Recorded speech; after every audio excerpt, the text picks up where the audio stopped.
ati jirta Yesus ko Hidhanama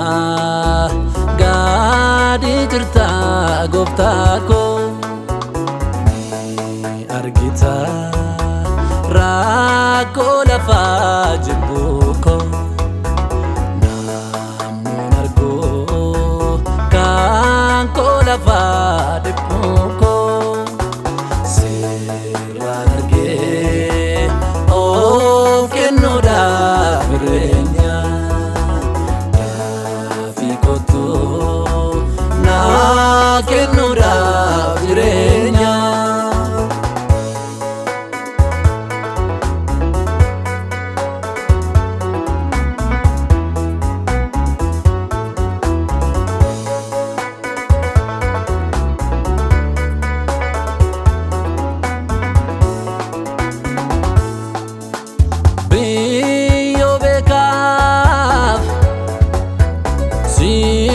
Abafon afama mandi pada mangkofako rafama kasinkaban wanunduman ititu abagari wanunduman kan singabani wanunduman ititu abagari wanunduman timsitu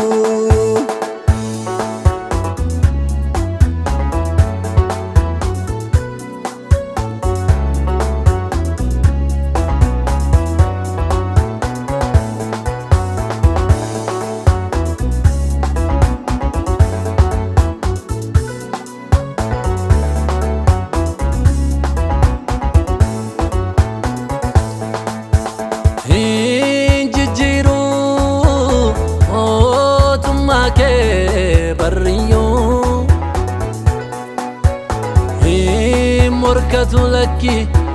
gooftuma kee marriyo jette lubbuun naaf fudhataan akkaa'e qaajjisa koo si beeka tokko lama lakkaa'e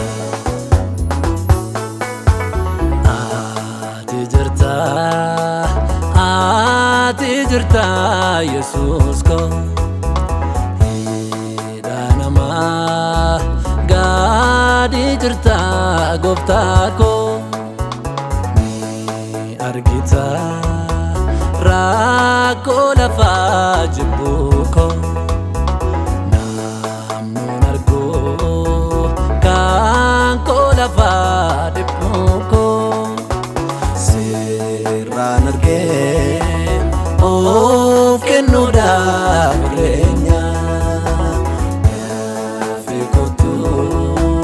naa kennuudhaaf jireenya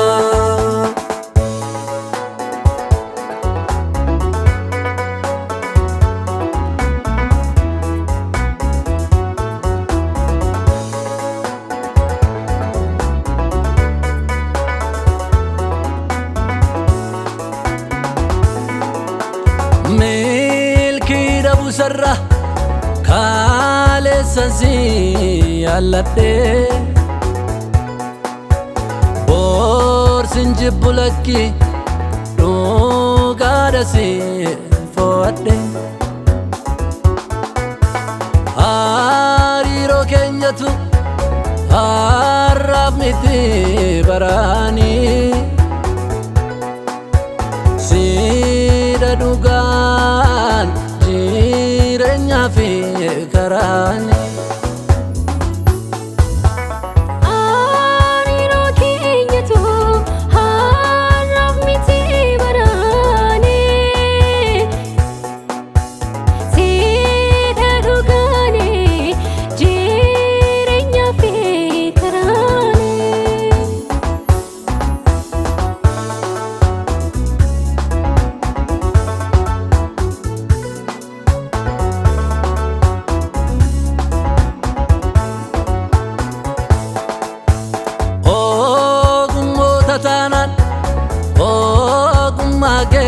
xabuure kan dhaban ilmaan kee mootummaa kee dhabuure inni jette gooftaan akka hattuutti dhufni koo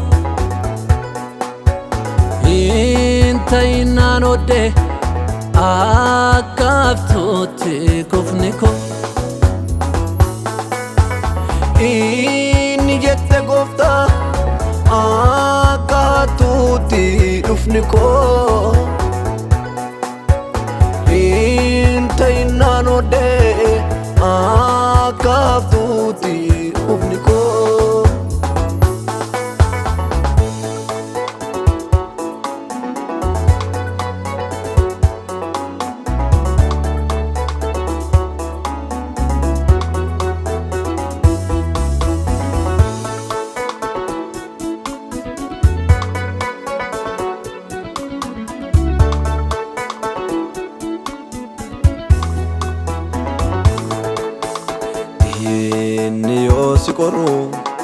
diinni yoo si qoru nuuf kufaa fi tuftichi obsi yaa nama koo obsi yaa nama koo nuuf dhufaati gooftichi jiraachuu keeni nuti jirra gargaarsa keeni as geenyerra